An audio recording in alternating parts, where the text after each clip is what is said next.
கிறிஸ்துவானவர் தமது மாம்சத்தில் சபையின் ஆக்கினை அடைந்த பின்பு தமது நீதியுள்ள ஆவியை மரண இருளுக்கு கொடாமல் ஒளியின் பிதாவினிடத்தில் ஒப்புக்கொடுத்து தமது ஜீவ ஆவியை மாம்சத்திலிருந்து விட்டார். அப்பொழுது தேவாலயத்தின் திரைச்சீலை மேலிருந்து கீழ்வரை கிழிந்தது. அதாவது மேலே பரலோகத்திலிருந்து கிழிக்கப்பட்டது என்று போதிக்கிறது. எப்படி எனில், இந்த திரைச்சீலையானது 60 அடி உயரமும் 30 அடி அகலமும் 4 அங்குலம் வண்ணமும் அது பாபிலோனிய கலாச்சார சீலையை போல் இருக்கும் என்று 1ஆம் நூற்றாண்டு வரலாற்று ஆசிரியனும் பரிசேயனுமாகிய ஜோசபஸ் சொல்கிறார். மேலும் இந்த திரைச்சீலையை கையாள அநேக ஆசாரியர்கள் ஒருமித்து கூட வேண்டும் என்று சொல்லப்படுகிறது. அந்த சீலையானது அண்ட சராசரங்களை உள்ளடக்கும் மாதிரியை போன்று நெய்யப்பட்டு ஊதா, நீலம், சிகப்பு போன்ற நிறங்களில் இருந்ததாம். சகலமும் அவருக்குள் சிருஷ்டிக்கப்பட்டது என்று வேதம் சொல்கிறது. இவைகள் கிறிஸ்துவின் ஆவிக்குரிய சரீரத்தின் சாயலாக இருக்கிறது.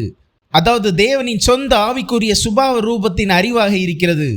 அப்படியாக இங்கு கிறிஸ்துவின் மாம்சம் கிழிக்கப்பட்டது.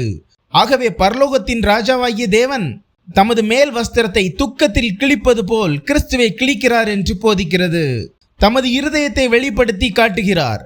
தேவனுடைய இருதயமாகிய கிறிஸ்துவின் இருதயம் எல்லோருக்கும் அவரின் இரத்தத்தின் மூலம் அடையும் ராஜ்யமாக உண்டாயிற்று.